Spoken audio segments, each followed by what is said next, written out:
Hey good people. This video is sort of spawned by a very provocative, some might even say clickbaity, Rick Beato video a couple of weeks back entitled "Will Rock and Roll Ever Return?" And this is not really about his video per se, because I realized that the title that he used in the video doesn't really summarize all the points that he made. However, I noticed in looking at the comments for that particular video, it just sort of set off a very typical generational debate about, yeah, I'm glad I lived through the 60s and 70s. They don't make music like this anymore. Rock died with this band, that band, this pop star, this rock star, this on this date. All the usual stuff that you see in such video comments, which I must say annoys me. Firstly, rock and roll, or rock, hasn't died at all, hasn't gone anywhere really. It may not be in the mainstream. It may not be who gets booked to do the Super Bowl halftime anymore. It has in the past. There are plenty of thriving rock / metal / hard rock scenes, none of which you'll find on top 40 radio stations or in, I gotta update my verbiage here, in Spotify playlists. That doesn't mean it's gone, hasn't gone. That doesn't mean it's disappeared or that it's gone forever. I saw one person in there trying to make the case that I'm making, and immediately getting besieged with questions like, oh yeah, you think rock's still alive? Name 5 current rock bands that anybody pays attention to. And again, it's an appeal to the mainstream. It's an appeal to popularity. There are still some rock bands that are quite popular. I noticed the Red Hot Chili Peppers are putting out a new album. They're pretty big, or were pretty big. Probably still fairly big. There are lots of alternative rock bands from the 2000s and the 10s that are still going. Vampire Weekend and Franz Ferdinand and that whole scene, the Strokes. They're all still going. They're all still putting albums out. They still have a following. They still sell out shows. Maybe not arenas, but certainly they do pretty well. You've got a whole underground prog rock scene that's thriving, particularly in England and Europe. Lots of bands. Some of it crosses over into metal.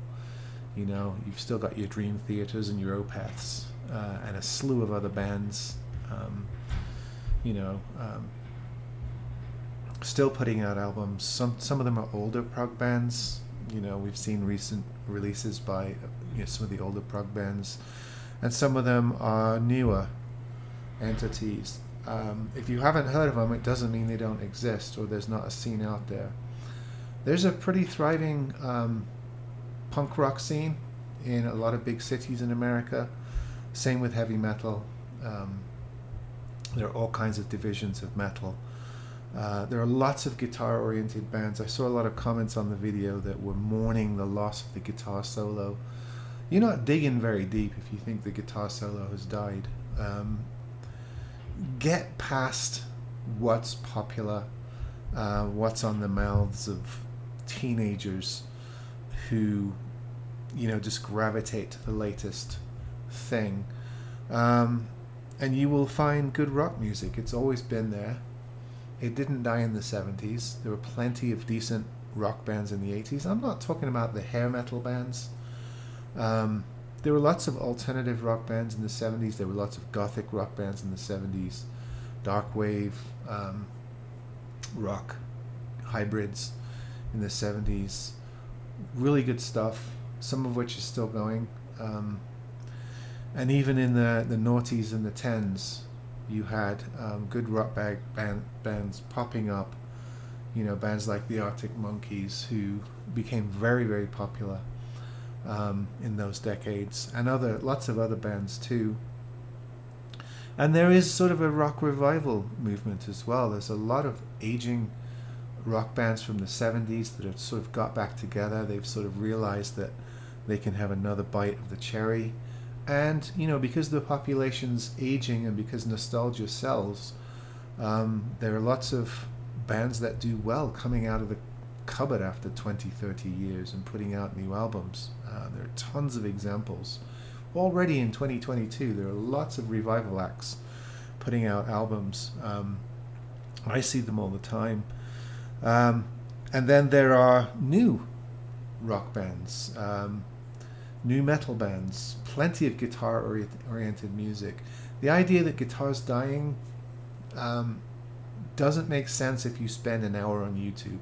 Go on YouTube and you'll see that there's a new generation of guitar players that are absolutely incredible, that blow my generation away. Maybe they lack in compositional nous, because a lot of them are creating YouTube channels rather than joining bands.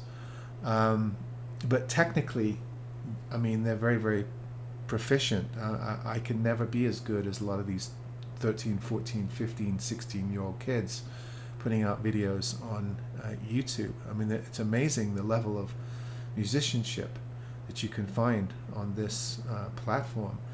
However, you can't blame a lot of these kids for not starting bands. Just think about how difficult it is today as a new rock band. I mean, if you were Nirvana today, would you be able to generate as much success as they did back in the 90s? The fact that music is easier to put out, easier to distribute, means that there's a lot more competition. There are literally thousands of bedroom bands. There are thousands of self-produced rock bands.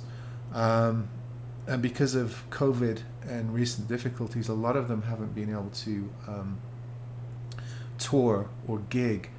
Or those that do gig run out of money, they don't get the support, or they find themselves playing for free.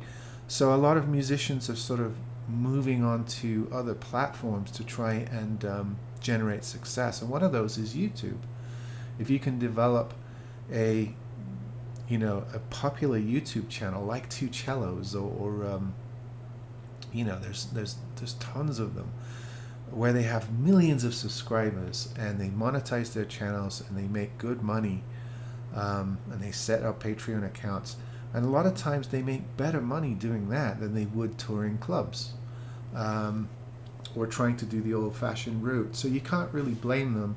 There are still bands that do go on tour, that still do the town-to-town in the old minivan, having that sort of old experience, that nostalgic experience. There's still that going on, or it's coming back after the COVID period. But there are a lot of people that are trying to find new ways to get their music out there and avoid the slog and the difficulty of getting bookings and finding people that will pay for original music instead of cover bands or top 40 bands. So, in a way, you have to be a little empathetic for the difficulties facing young musicians these days, and the fact that they don't have the same outlets to get their music into people's ears. The radio is useless. FM radio is absolutely useless now.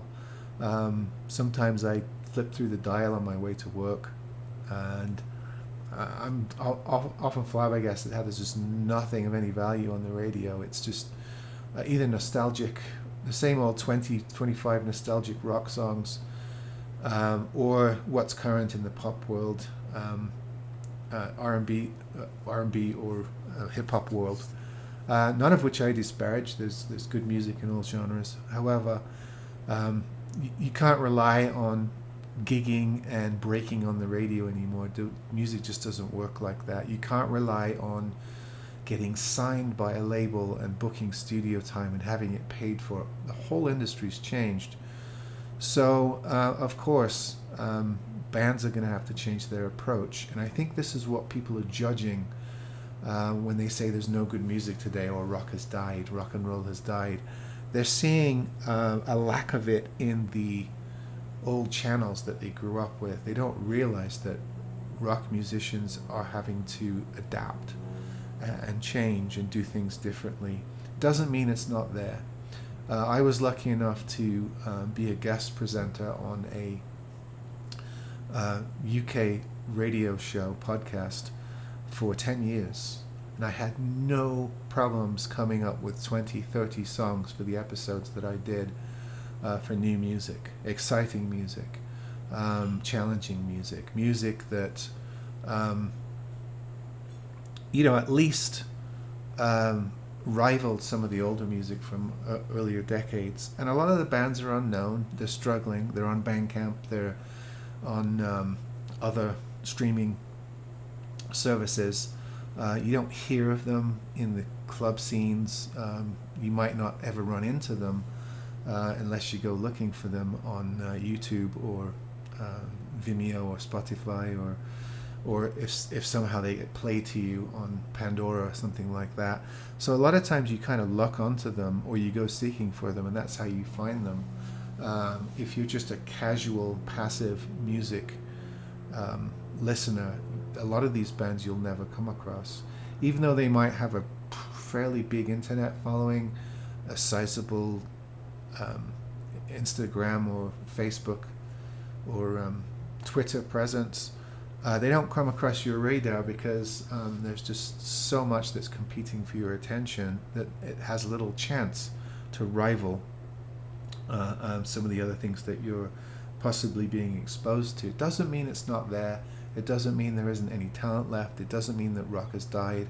It doesn't mean that there aren't any guitar-oriented bands or people with guitar prowess playing challenging music that involves solos and things like that.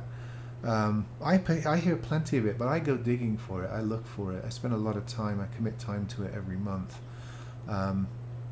Formerly for my radio show, but now just for my own edification. I need a constant diet of new music. It's important. It's like fiber in your diet. And I push that on this channel when I get a chance. But I just happened to come across that video. I'm not sure if Rick intended the response that he got from his 30, 40-something crowd, 50-something crowd, mostly middle-aged white men, opining about the golden era of rock and roll being long dead, and the kids today are useless. Music is just soulless and crap. Well, that's because you're listening to stuff on Top 40 or that's played at clubs. They don't do any research. They don't look for music beyond a fingernail of what's popular. That's how deep it goes. So yeah, I just wanted to put a video out there. Nah, it ain't dead. It's not gonna die. There's a lot out there. There's plenty of things to find. Some of it is not as good as your vintage acts, but some of it is very good, very challenging. And not all the stuff from the 60s and 70s was great either. And that's another mythos that's sort of being permeated by older generations. There's a lot of, if you go look at the charts from those decades, there's a lot of crap that has been forgotten about now. I mean, even if you look at the top number ones of every month, I guarantee a lot of those bands disappeared without a trace, and we forgot about them. So yeah, it's all subjective, but it's also nuanced. It's not that you can't use a sweeping epigram like rock and roll is dead. When's it going to come back? Because that just shows that you are no longer willing to look for it. All right, folks. See you on the next one.